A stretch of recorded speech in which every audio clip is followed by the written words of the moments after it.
రాకాలోకంకి స్వాగతం. ఈ కంటెంట్ మీకు నచ్చినట్టయితే లైక్ చేయండి, మీ బంధుమిత్రులకి షేర్ చేయండి.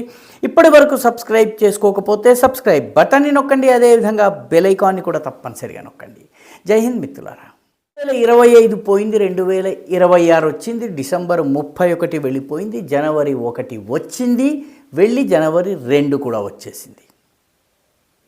భారత్ పాకిస్తాన్ ఈ రెండు జనవరి 1ని భారతదేశంలో ఎలా జరిగింది, అక్కడ ఎలా, పాకిస్తాన్లో ఎలా జరిగింది, ఇక్కడ ఎలా జరిగింది, అక్కడ ఎలా జరిగింది,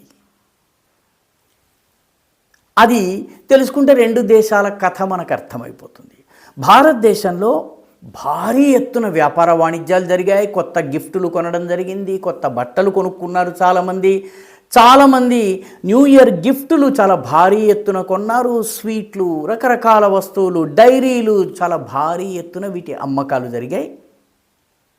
వీటితో పాటు కేకులు కోయటము, రాత్రిపూట పార్టీలు చేయటము, ఈ రకంగా రకరకాలు జరిగాయి. నేను న్యూ ఇయర్ని నమ్ముతానా నమ్మనా అన్న దాంతో సంబంధం లేకుండా చాలా పెద్ద ఎత్తున కార్యక్రమాలు జరిగాయి. దీంతోపాటు చాలా పెద్ద ఎత్తున ఆర్థిక కార్యక్రమాలు జరిగాయి. న్యూ ఇయర్ సెలబ్రేషన్స్ని డిస్రప్ట్ చేయడం కోసం కొందరు గిగ్ వర్కర్స్, అంటే ఈ స్విగ్గీ, జొమాటో, బ్లింకిట్ ఇటువంటి పనులు చేసేటటువంటి వాళ్ళు ఎవరైతే ఉన్నారో వాళ్ళని ఆల్ ఇండియా సమ్మె జరుపుదామని ప్రయత్నం చేశారు. ఆల్ ఇండియాలో అది విఫలమైపోయింది. ప్రజలు రాత్రిపూట స్విగ్గీలు, జొమాటోలు అవి మంచివా కావా అన్న ఆర్గ్యుమెంట్లోకి నేను నెట్టలేదు. కేవలము ఆర్థిక లావాదేవీల పరంగా చూసినట్టయితే వందల కోట్ల రూపాయల వ్యాపారము దేశవ్యాప్తంగా డిసెంబర్ 31 జనవరి 1 లోపల జరిగింది. దేవాలయాలు కిటకిటలాడినాయి, భక్తులతో కిటకిటలాడినాయి. ప్రజలు పొద్దునే తలస్నానాలు చేసేసి గుళ్ళ ముందు బారులు తీరారు. భారతదేశంలో డిసెంబర్ 31 జనవరి 1 ఇలా జరిగింది. సంక్రాంతికి ఉన్నంత రష్, విజయదశమికి ఉన్నంత రష్ దేవాలయాల్లో కనిపించింది. ఇక్కడ ఇలా జరిగింది, అక్కడ ఎలా జరిగింది, పాకిస్తాన్లో ఎలా జరిగింది? యావత్ పాకిస్తాన్లో బంద్ని పాటించారు.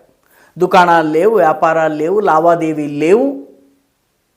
పూర్తిగా పాకిస్తాన్లో ఉన్నటువంటి ట్రేడ్ బాడీస్, వాణిజ్య సంస్థలన్నీ కూడాను బంద్ని పాటించాయి. ఎందుకు బంద్ని పాటించాయి? పాకిస్తాన్ ప్రభుత్వం తీసుకున్నటువంటి కొన్ని నిర్ణయాలకు వ్యతిరేకంగా వాళ్ళు దుకాణాలు తెరవలేదు. ఇక మతాంధ గ్రూపులు ఏవైతే ఉన్నాయో అవి ఫత్వాలు జారీ చేశాయి, పండగ చేసుకోవద్దన్నాయి, సెలబ్రేషన్స్ వద్దన్నాయి. దాంతో పాకిస్తాన్ మొత్తము పరమ చీకటిలో డిసెంబర్ 31 గడిపితే భారతదేశము రాత్రి 11-12 గంటల ప్రాంతంలో దేశమంతా దీపావళిలాగా వెలుగొందింది. అక్కడ అలాగా, ఇక్కడ ఇలాగా జరిగింది. ఈ వ్యాపారులు పాకిస్తాన్లో ఎందుకు బంద్ చేస్తున్నారు? రెండు పెద్ద సంస్థలు ఉన్నాయి. ఆ సంస్థలు వాణిజ్య సంస్థలు. మన దేశంలో ఎలాగైతే ఫిక్కీ ఉంది, లేకపోతే మన దేశంలో చేంబర్ ఆఫ్ కామర్స్లు ఉన్నాయి, అలాగా పాకిస్తాన్లో ఆల్ పాకిస్తాన్ అంజుమన్ తజ్రాన్ అనేటటువంటి సంస్థ ఉంది. ట్రేడర్స్ యాక్షన్ గ్యాదరింగ్, TAG అనేటటువంటి రెండవ గ్రూప్ ఉంది. ఈ రెండు చాలా పెద్ద బిజినెస్ బ్లాక్స్ పాకిస్తాన్లో. ఈ రెండు జనవరి 1 కాదు, జనవరి 16 కూడా దేశవ్యాప్త బంద్ నిర్వహిస్తామని చెప్పే. ఎందుకు బంద్?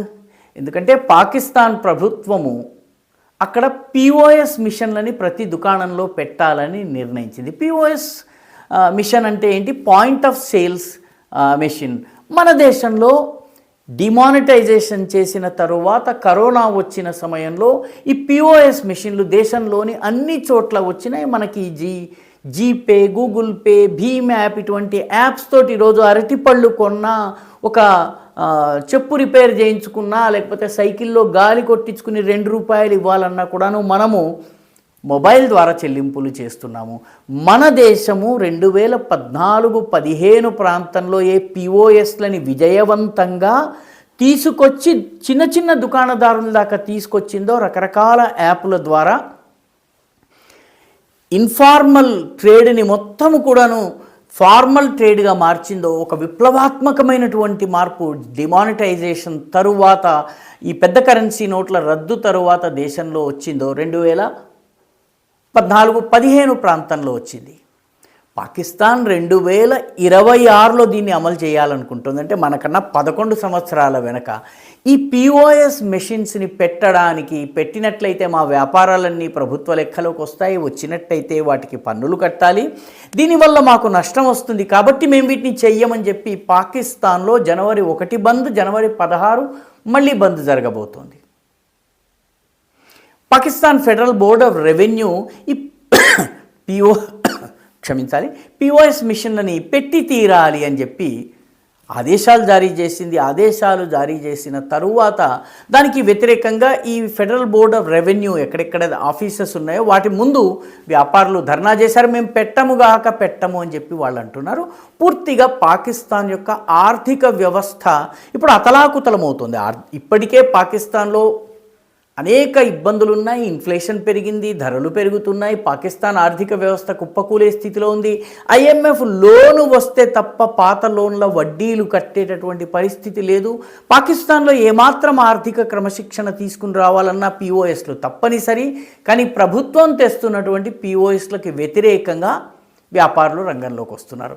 అంతేకాదు వ్యాపారులు మరో మాట అంటున్నారు, అసలు మమ్మల్ని కాదు, ఇన్కమ్ ట్యాక్స్ రకరకాల మా దగ్గర నుంచి ట్యాక్స్ వసూలు చేసే వాళ్ళు ఎవరైతే ఉన్నారో వాళ్ళ మీద దాడి చేయండి. ఎందుకంటే 53 లక్షల కోట్ల రూపాయల కరప్షన్ పాకిస్తానీ పన్ను వ్యవస్థలోనే ఉంది, పన్ను వసూలు చేసేటటువంటి అధికారుల్లో ఉందని. భారతదేశంలో కూడా కరప్షన్ పూర్తిగా లేదని ఎవరూ అంటలేదు.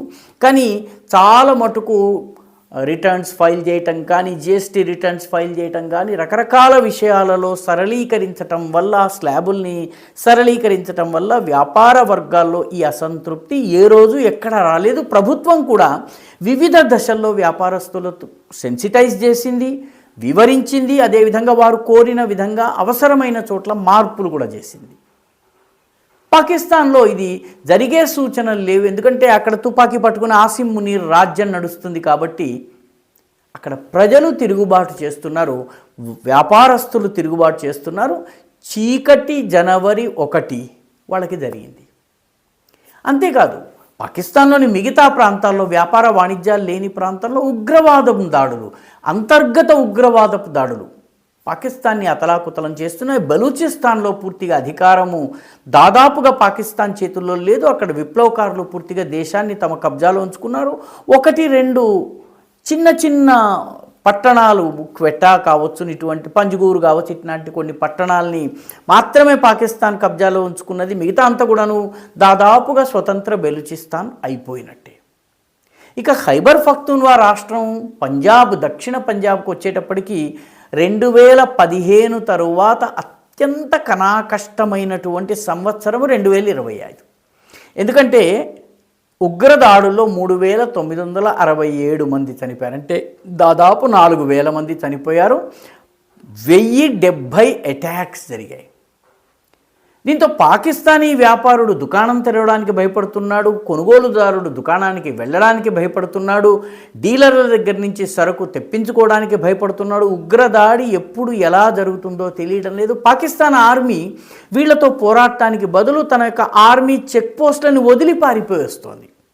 బన్ను కావచ్చు, మిగతా అనేక ప్రాంతాల్లో, బజౌర్ కావచ్చు, బన్ను కావచ్చు, దీర్ కావచ్చు, ఇటువంటి అనేక ప్రాంతాల్లో ఈరోజు పాకిస్తాన్ మిలిటరీ వెళ్ళలేకపోతుంది. దీనికి భిన్నంగా భారతదేశము అన్ని ప్రాంతాల్లో ఈరోజు మన సైన్యం కానీ, భద్రతా దళాలు కానీ వెళ్ళగలుగుతున్నాయి.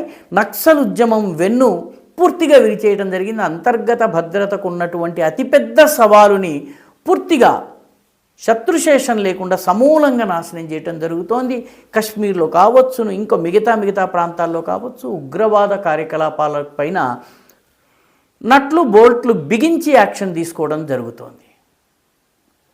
ఈరోజు పాకిస్తాన్ 8500 తెహరీక్ తాలిబాన్ పాకిస్తాన్ ఉగ్రవాదులు ఆఫ్ఘనిస్తాన్లో ఉండి మా మీద దాడి చేస్తున్నారు అని చెప్పి పాపం కళ్ళబొల్లి కన్నీరు కారుస్తోంది. వాళ్ళు మా దేశంలో మా ఆర్థిక వ్యవస్థని, మా సామాజిక వ్యవస్థని, మా పాలనని అన్నిటిని కూడా తుక్కు చేస్తున్నారు. వాళ్ళని అణిచివేసేందుకు మేము దాడులు చేస్తే ఆఫ్ఘనిస్తాన్ మా మీద యుద్ధం చేస్తోందని చెప్పి పాపం కన్నీరు కారుస్తున్నారు. మొత్తం మీద జనవరి 1 మిగతా 364 రోజులు పాకిస్తాన్ ఎలా ఉండబోతోందో చెప్పేసింది. ఇక్కడ ఇలా భారతదేశంలో వెలుగులీనుతూ డిసెంబర్ 31 పోయి జనవరి 1 వచ్చింది. పాకిస్తాన్లో చీకట్లో, పూర్తి నైరాశ్యంలో, ఆర్థిక సంక్షోభం మధ్య, ప్రభుత్వ వ్యవస్థల పట్ల పూర్తి అవిశ్వాసం మధ్య చీకట్లో జనవరి 1 వచ్చింది. ఇక్కడ ఇలా, అక్కడ అలా. ఈ వీడియో మీకు నచ్చినట్టయితే లైక్ చేయండి, షేర్ చేయండి, ఈ ఛానల్కు సబ్స్క్రైబ్ చేయండి. మీ అభిప్రాయాన్ని కమెంట్ల రూపంలో తప్పనిసరిగా పంపించండి.